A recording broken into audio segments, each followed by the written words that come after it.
A Bíblia diz, no livro de Lucas, no capítulo 24, nos versículos de 1 a 53.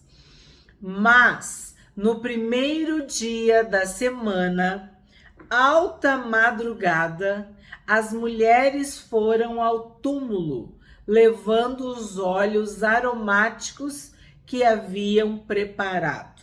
Então, o que a gente já destaca aqui? Primeiro dia da semana, que é o domingo. Então, isso marca o cristianismo, a ressurreição de Jesus. A Páscoa que os cristãos comemoram é domingo. A ceia do Senhor é no domingo. E sim, por séculos, a tradição era de que a ceia fosse no domingo pela manhã. Por quê? Porque no primeiro dia da semana, alta madrugada, quer dizer o quê? Bem de manhãzinha, bem de madrugada, começando o dia, tá? As mulheres foram ao túmulo. Então a gente vê que quem chegou, foram as mulheres. As mulheres no domingo, cedinho, estavam lá. No túmulo. Foram ao túmulo, levando os óleos aromáticos que haviam preparado. 2. Encontraram a pedra removida do túmulo, mas, ao entrar, não acharam o corpo do Senhor Jesus. Então, o que acontece? O túmulo estava vazio. Como ele prometeu, ele ressuscitou. Estava vazio. A pedra estava removida e elas não acharam o corpo do Senhor Jesus. E lembra que Jesus falou quando foi derramado o óleo, o perfume, que estavam preparando o corpo dele, e olha o que elas estavam fazendo, elas estavam levando os óleos aromáticos, mas ele já tinha sido ungido, preparado para o seu sepultamento. Lembra que a gente viu essa passagem?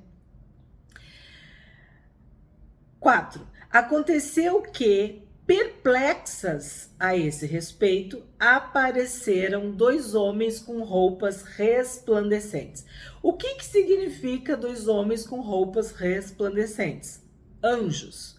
Quando a gente tem uma visitação, a gente não sabe muito bem como explicar. Então, o que os homens e mulheres na Bíblia fazem? Procuram algo do mundo natural, algo conhecido, para explicar. Então, a forma didática, pedagógica que foi relatada é homens com roupas resplandecentes. Então, o que são homens com roupas resplandecentes? Anjos, anjos de Deus. Estando elas com muito medo e baixando os olhos para o chão, eles disseram: por que vocês estão procurando entre os mortos aquele que vive? Ele não está aqui. Ressuscitou.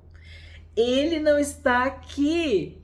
Por quê? Porque ele vive, porque ele ressuscitou. Porque ele não está entre os mortos, ele está entre os vivos, entre os que vivem.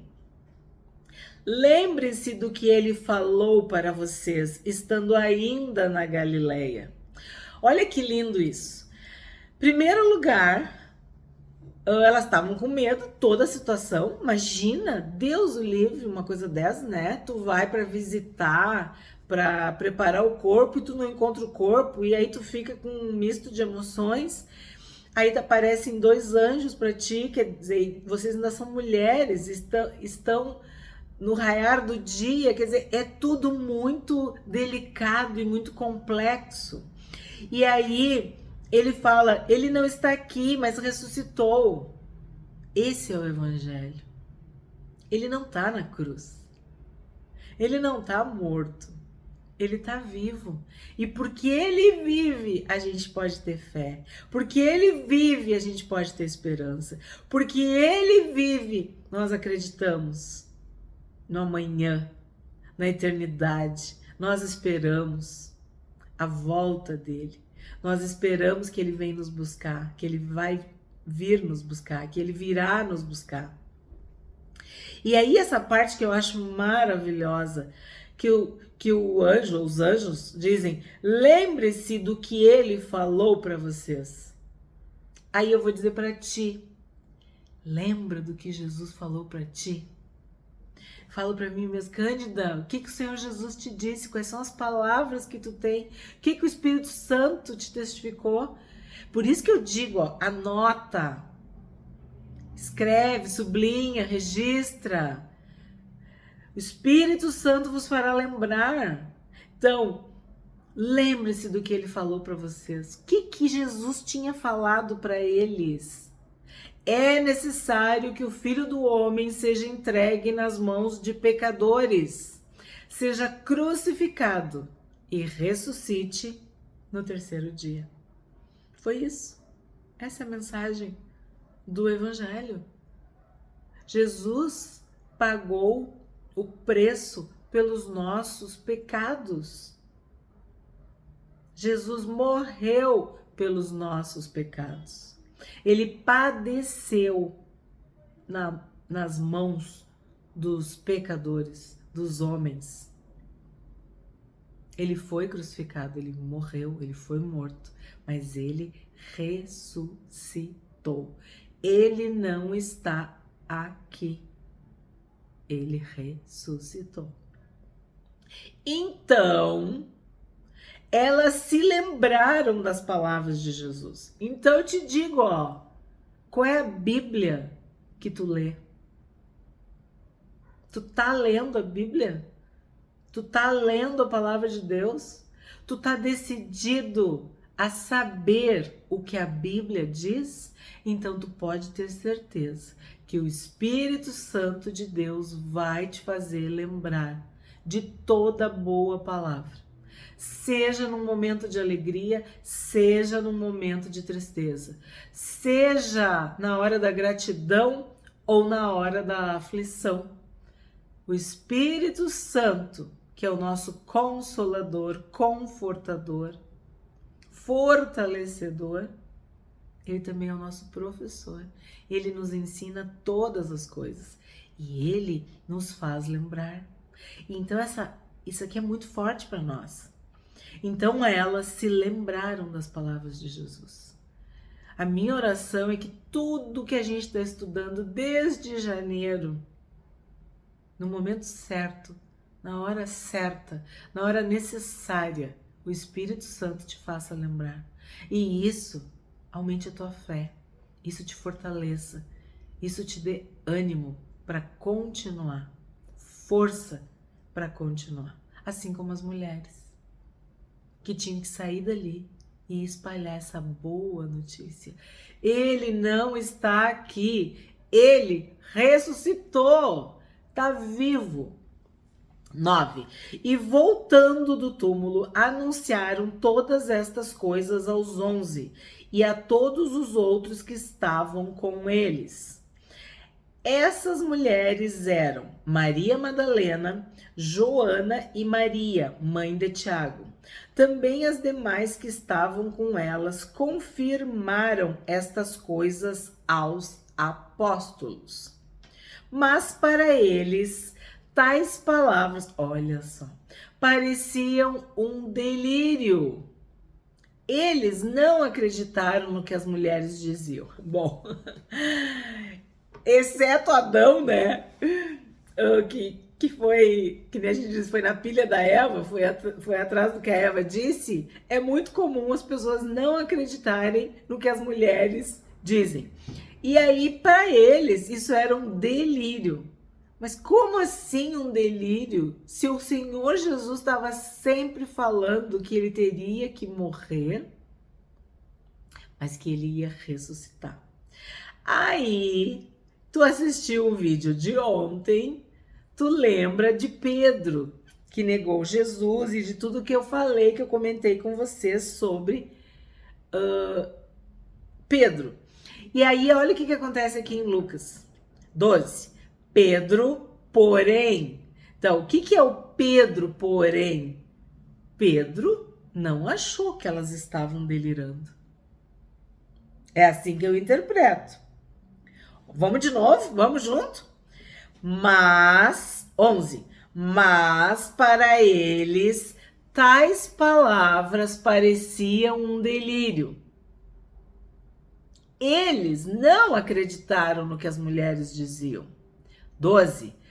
Pedro, porém, levantando-se, correu ao túmulo e, abaixando-se, viu somente os lençóis de linho e nada mais. E retirou-se para casa, admirado com o que tinha acontecido. Então aqui eu destaco Pedro, o líder, o representante, o amigo de Jesus, o porta-voz,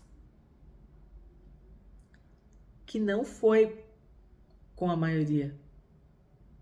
A opinião é, isso é um delírio. Ou hoje em dia nós diríamos, tá viajando, elas estão viajando, estão sob o impacto da emoção, o impacto do nervosismo, que é muito comum, né? O cérebro leva aquele choque e aí tu delira mesmo, tu viaja. Só que aí ele se levanta. Isso é uma lição para nós. Quem tem fé se levanta. Quem tem fé não fica caído, não fica prostrado.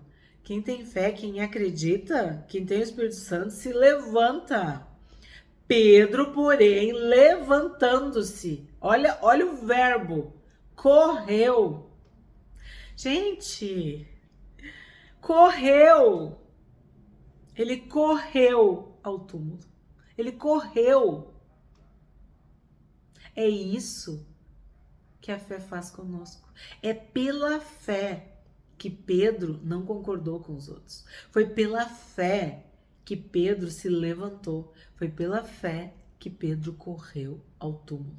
E aí eu tenho que falar para vocês, vídeo de ontem, se tu não assistiu, corre lá e assiste um baita de um vídeo, de um baita de um capítulo.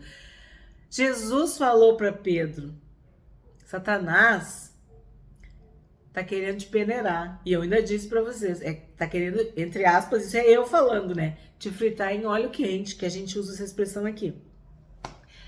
Mas eu orei por ti. Pedro, eu orei por ti. Orei para que tu tenha fé, para que tu te fortaleça, para que tu não te entregue. E depois que a tua fé estiver fortalecida, que tu faça o mesmo pelos teus irmãos. Que tu fortaleça os teus irmãos.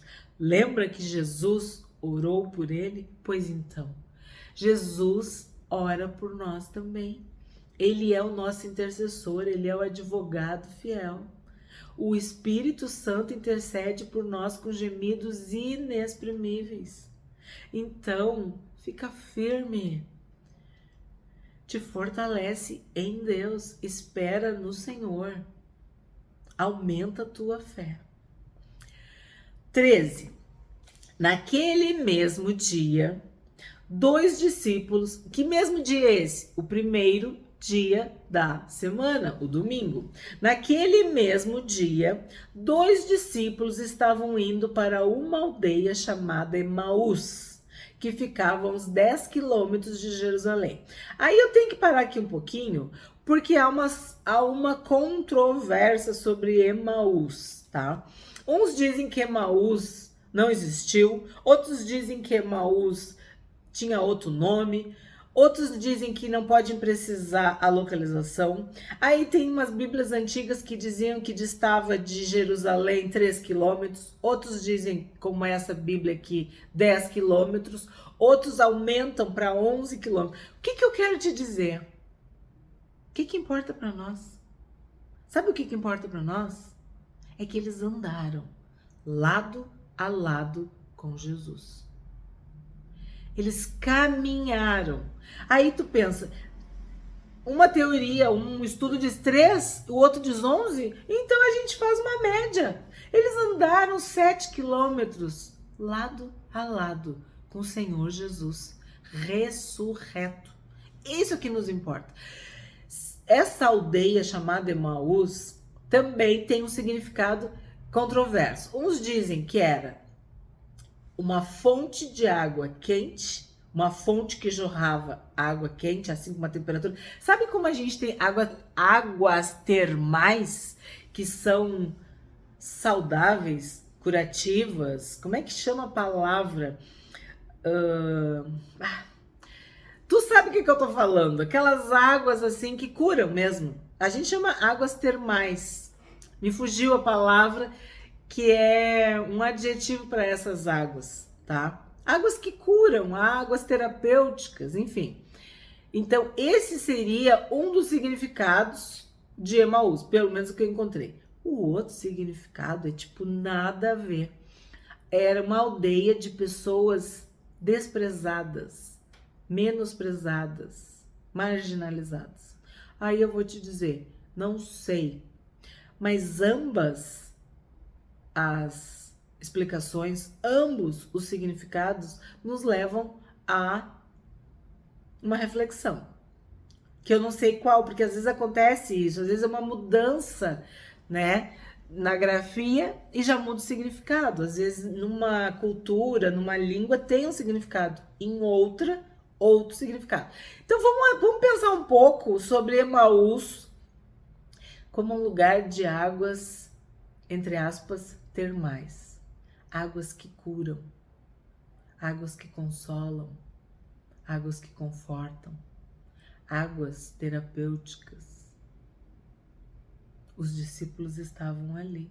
Jesus apareceu para esses 2 discípulos e eles estavam indo para esta aldeia. Então, discípulos de Deus, discípulos de Jesus, seguidores de Cristo, cristãos, devem curar, devem ser águas boas, águas limpas. As nossas águas não podem ser contaminadas, poluídas, turvas ou geladas que ninguém aguenta. Não, devem ser águas mornas, quentes, agradáveis, que abençoam, que purificam, que acalmam, né? Aí o outro significado, de novo, os discípulos estavam indo para um lugar onde as pessoas estavam desprezadas, onde as pessoas eram marginalizadas, porque sim, estava perto de Jerusalém, e Jerusalém era o máximo, e eles, talvez o mínimo, desprezados, menosprezados, marginalizados, porque não eram de Jerusalém. Então, de novo, o evangelho, a boa notícia, tem que chegar para as pessoas que se sentem menores, diminuídas, marginalizadas, seja pelo motivo que for.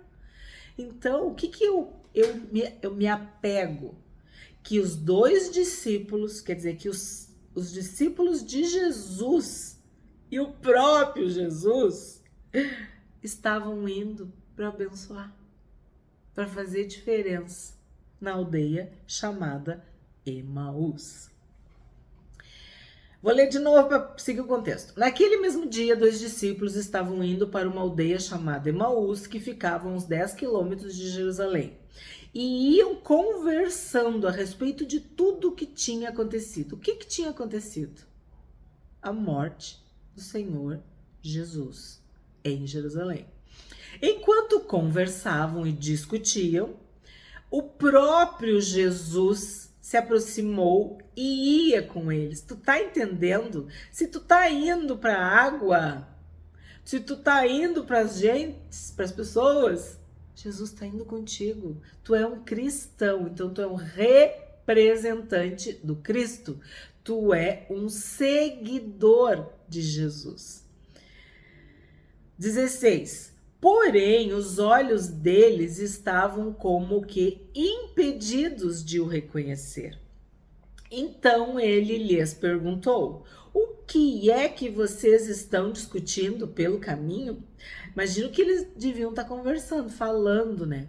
E eles pararam entristecidos. Isso é muito... Quando a gente passa por uma perda, assim, uma coisa, a gente fica perplexo, chocado, abalado, né? E não se fala de outro assunto, não consegue.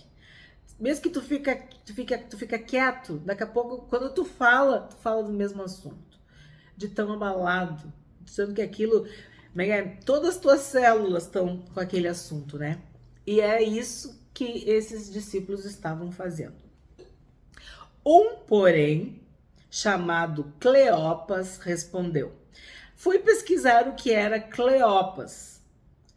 Todo glorioso, brilhante, famoso, iluminado.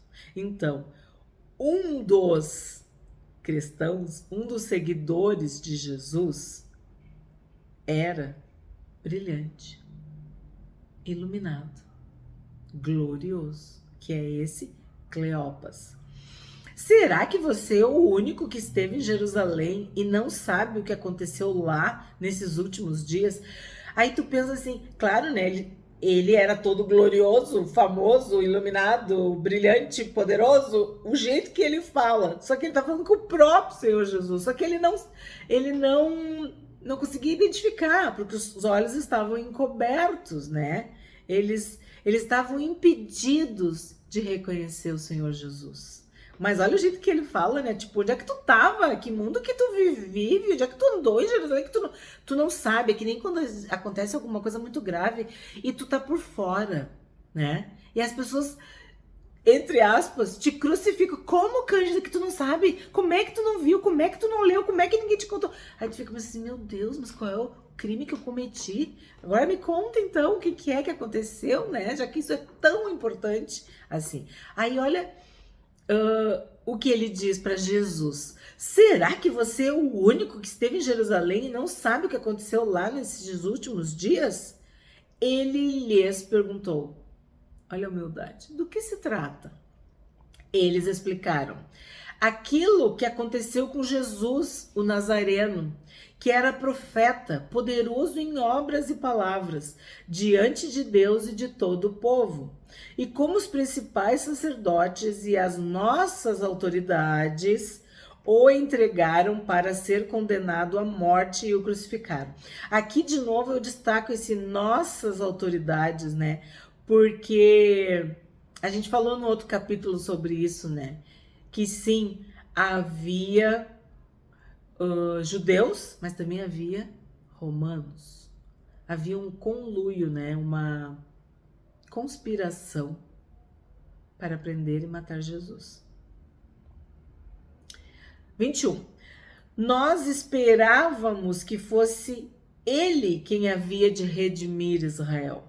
Olha aquilo que eu falo, aquele desejo, aquela vontade do Messias político, do Messias como Davi, o filho de Davi, que fosse resolver os problemas sociais, culturais, políticos de Israel.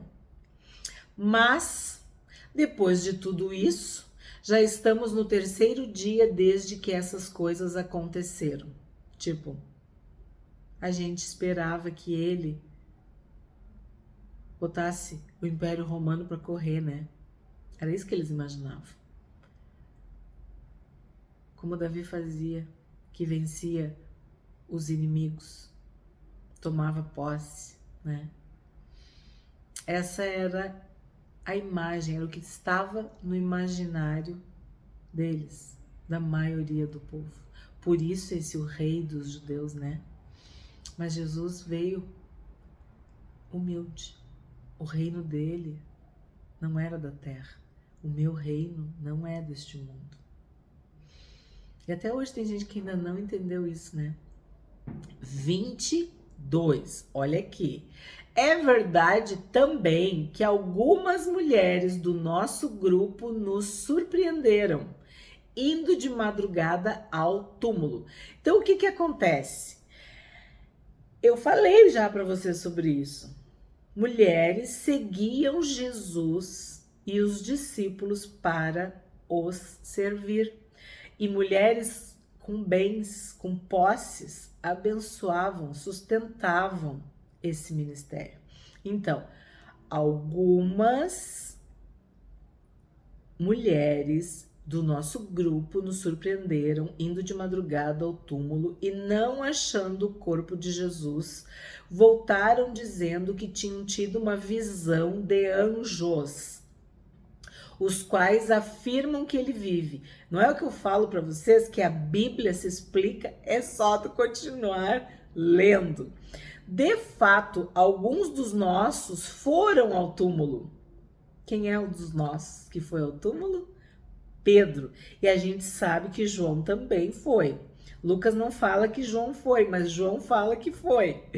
De fato, alguns dos nossos foram ao túmulo e verificaram a exatidão do que as mulheres disseram, mas não ouviram.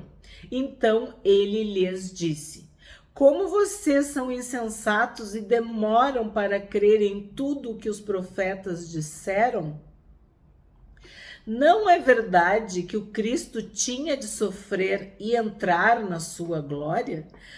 Aí eu te digo, o Espírito Santo vos fará lembrar. Então, não é verdade?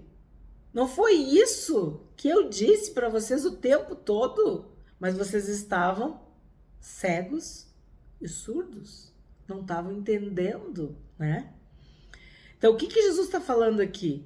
Ele precisava sofrer e entrar na sua glória. Então, ele tinha que sofrer, quer dizer, ele tinha que morrer para poder ressuscitar, para poder receber tudo aquilo que ele tinha se esvaziado, aberto mão,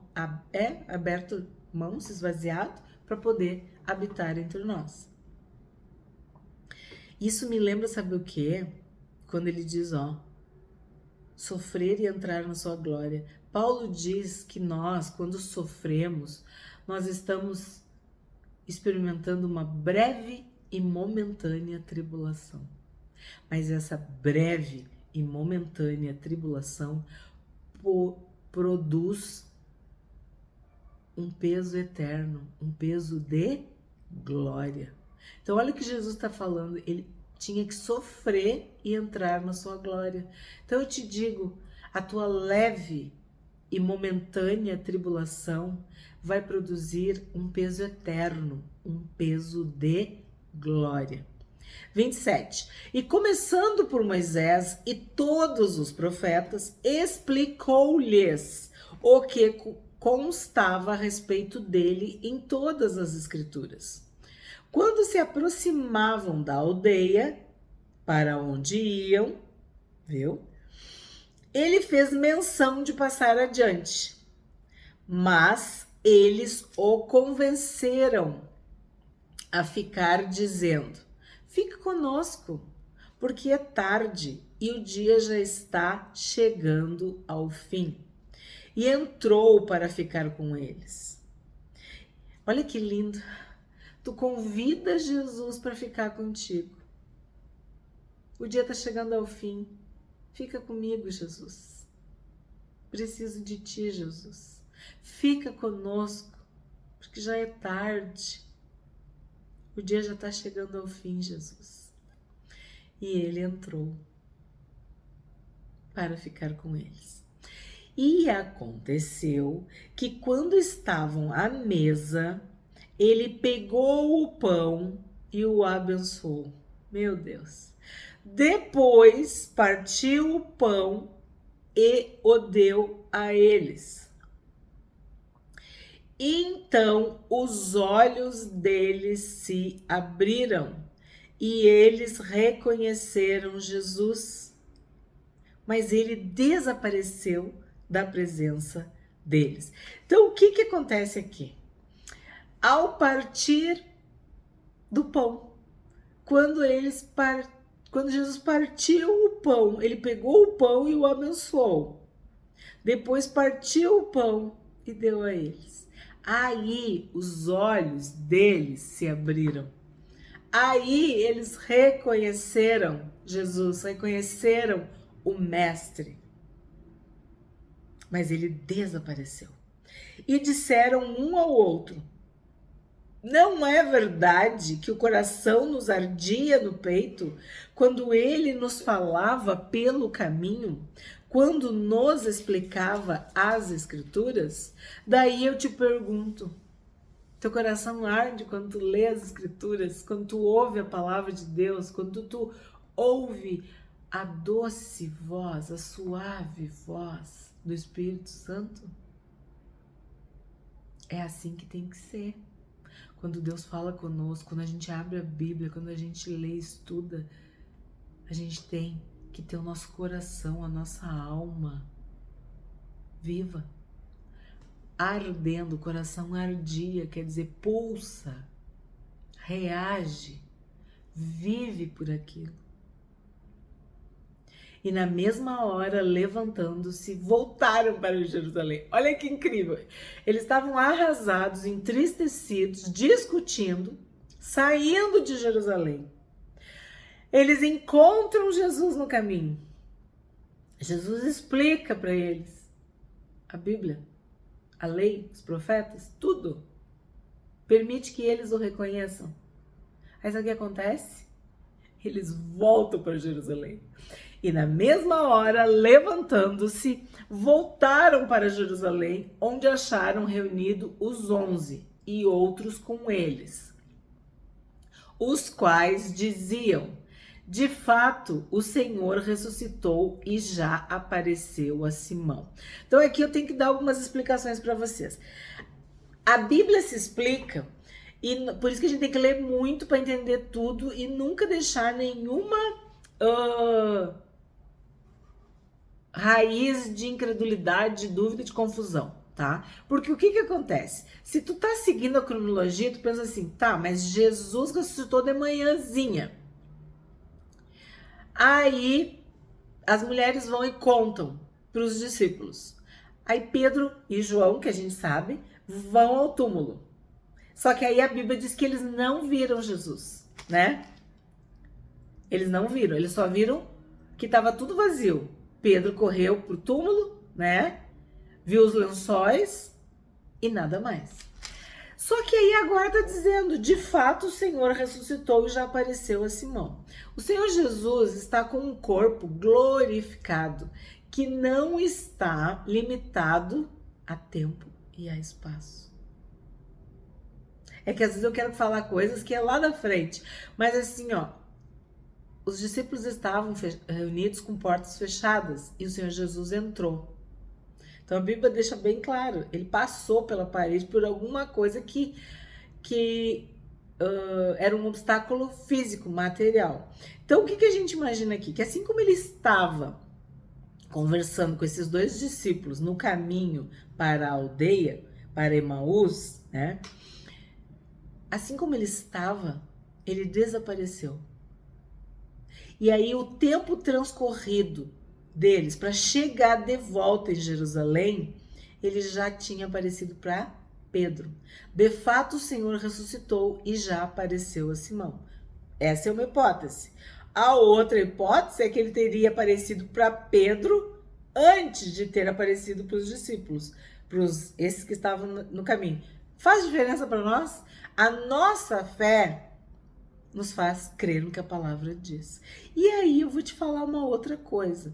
Em Coríntios, Paulo afirma, quando ele está falando sobre a ressurreição de Jesus, ele fala que Jesus tinha aparecido a Cefas. Cefas é um outro nome de Pedro, que seria assim, ó, um nome judeu e um nome grego, tá? Cefas. Assim como Saulo e Paulo. Então, Jesus apareceu para Pedro por causa daquela questão de Pedro ter negado. Tem uma parte em Marcos que o anjo diz, fala para os discípulos e para Pedro. Porque Pedro estava tão arrasado, tão envergonhado, tão arrependido, que talvez ele nem se achasse digno de ser chamado discípulo, apóstolo, seguidor de Cristo, de tanta vergonha pelo seu pecado. E Jesus aparece para Simão, para Pedro, para Cefas. E sim, nós temos aquela passagem maravilhosa no Evangelho de João, que a gente vai começar a estudar amanhã, o Evangelho de João, e a gente vê, vamos dizer assim, a reabilitação, a recuperação de Pedro com Jesus, tá? 35. Então os dois contaram o que lhes tinha acontecido no caminho e como tinham reconhecido o Senhor no partir do pão. É muito importante isso aí, o partir do pão. Intimidade, amizade, mas acima de tudo a palavra de Deus. Jesus é o pão vivo que desceu do céu. O maná de Deus que nos sustenta, que nos fortalece. Quem de mim se alimenta, por mim viverá. Então, quando tu parte o pão, quando tu abre a Bíblia, a minha alegria, sabe? Vocês acham que vocês não têm noção. Quantos e quantos anos da minha vida eu li a Bíblia? Muitas e muitas vezes. Todos os anos lendo a Bíblia, lendo a Bíblia, lendo a Bíblia, estudando. Quieta, no meu quarto, com livro, com caderno, estudando, lendo, recebendo de Deus, me alimentando da palavra de Deus. E hoje nós estamos juntos, lendo a palavra de Deus, partindo o pão. Esse é o significado, essa é a simbologia. Toda vez que tu abre a palavra de Deus, tu abre a Bíblia, tu tá te alimentando espiritualmente, tu tá enchendo a tua alma, o teu espírito da palavra de Deus. Tu tá conhecendo o que a Bíblia diz. Quem de mim se alimenta, por mim viverá. Perguntaram, os discípulos estavam preocupados que Jesus estava com fome e ele disse: a minha comida e a minha bebida é fazer a vontade de Deus. É isso que nós devemos fazer. Lembra da multiplicação dos pães e dos peixes? Então, qual é a simbologia? Tu multiplica, tu tem pouco, mas tu divide, tu compartilha e aquilo multiplica. Então, o que a gente tem feito aqui no YouTube? Isso, de partir o pão, compartilhar, estudar junto, aprender junto. Vocês não imaginam o quanto é vivo, é novo. O quanto a gente aprende, o quanto eu aprendo, o quanto vocês aprendem, o quanto nós nos fortalecemos juntos. Deus ordena a sua bênção quando nós estamos juntos, unidos. E foi isso que aconteceu. Quando os dois discípulos, vamos dizer assim, abriram a Bíblia, né, que foi partir o pão, os olhos deles foram abertos. É a mesma coisa que eu quero aqui. Essa também é a minha oração. Que a cada dia, diariamente, que a gente possa abrir a Bíblia e ler, e estudar, e meditar, e aprender, os nossos olhos sejam abertos. Que os olhos do nosso entendimento sejam iluminados. Que a gente seja livre, liberto de qualquer espírito de incredulidade, de dúvida, sabe? Temos que ter fé, e a fé vem pelo ouvir. E ouvir o quê? A palavra de Deus. 36. Falavam eles ainda estas coisas quando Jesus apareceu no meio deles e lhes disse: que a paz esteja com vocês. Eles, porém, ficaram assustados e com medo, pensando que estavam vendo um espírito. Mas ele lhes disse: por que vocês estão assustados? E por que surgem dúvidas no coração de vocês? Vejam as minhas mãos e os meus pés, que sou eu mesmo. Toquem em mim e vejam que é verdade, porque um espírito não tem carne nem ossos, como vocês estão vendo que eu tenho.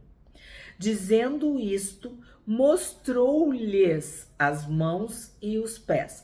Por quê? as cicatrizes, as marcas, o lugar das suas feridas. Pelas suas pisaduras nós fomos sarados. 40. Dizendo isso, mostrou-lhes as mãos e os pés, e por não acreditarem eles ainda, por causa da alegria e como estavam admirados, Jesus lhes disse: vocês têm aqui alguma coisa para comer? Então lhe apresentaram um pedaço de peixe assado, e ele comeu na presença deles. A seguir, Jesus lhes disse: são estas as palavras que eu lhes falei, estando ainda com vocês. Era necessário que se cumprisse tudo o que está escrito a respeito de mim, na lei de Moisés, nos profetas e nos salmos. Então lhes abriu o entendimento para compreenderem as Escrituras, e disse-lhes: assim está escrito que o Cristo tinha de sofrer, ressuscitar dentre os mortos no terceiro dia, e que em seu nome se pregasse arrependimento para a remissão de pecados a todas as nações, começando em Jerusalém. Vocês são testemunhas dessas coisas. Eis que envio sobre vocês a promessa de meu Pai. Permaneçam, pois, na cidade, até que vocês sejam revestidos do poder que vem do alto. Bom, é maravilhoso, é muita emoção. Só de ler, né? A gente já fica imaginando a alegria de ver o Senhor Jesus ressurreto, glorificado, vivo. E é interessante que esse texto aqui, final de Lucas no Evangelho, é vamos dizer assim, o texto inicial de Lucas em Atos, tá? Então, é maravilhoso como que Jesus, misericordioso, paciente, ensina os discípulos, porque não é fácil para um ser humano tão pequeno entender tudo isso. E aí ele dá esse exemplo, né? Faz isso, come um peixe assado com eles. E aí, como eu falei, ó, em Lucas não aparece essa expressão, mas as portas estavam fechadas, né? 50. Então Jesus os levou para fora, até Betânia, e erguendo as mãos, os abençoou. Aconteceu que, enquanto os abençoava, ia se retirando deles, sendo elevado para o céu. Então eles, adorando-o, voltaram para Jerusalém cheios de alegria e estavam sempre no templo louvando a Deus. Então o que acontece? Lucas termina do mesmo jeito que ele começa. A gente que começou lá no capítulo 1 era no templo. Lembra a história de Zacarias, de Isabel, de João Batista? E agora Lucas termina no templo, falando que os discípulos estavam sempre no templo louvando a Deus. O que a gente aprende com o último capítulo de Lucas, capítulo 24? Por que buscais entre os mortos ao que vive? Ele não está aqui, mas ressuscitou. O nosso Salvador, o nosso Senhor, não está crucificado. Ele não é um derrotado, um fracassado, um morto. Não. Ele está vivo, ressurreto, glorificado, na sua glória, no seu poder. Esse é o nosso Senhor. Esse é o nosso Salvador, o Rei dos Reis e o Senhor dos Senhores. O próprio Jesus se aproximou e ia com eles, com os discípulos que iam para Emaús. Os seus olhos, porém, estavam como que impedidos de o reconhecer. Quando estavam à mesa, ao abençoar e partir o pão, os seus olhos foram abertos e eles o reconheceram. Seu coração ardia enquanto lhes falava. Esse é o final do Evangelho de Lucas. Amanhã, o Evangelho de João.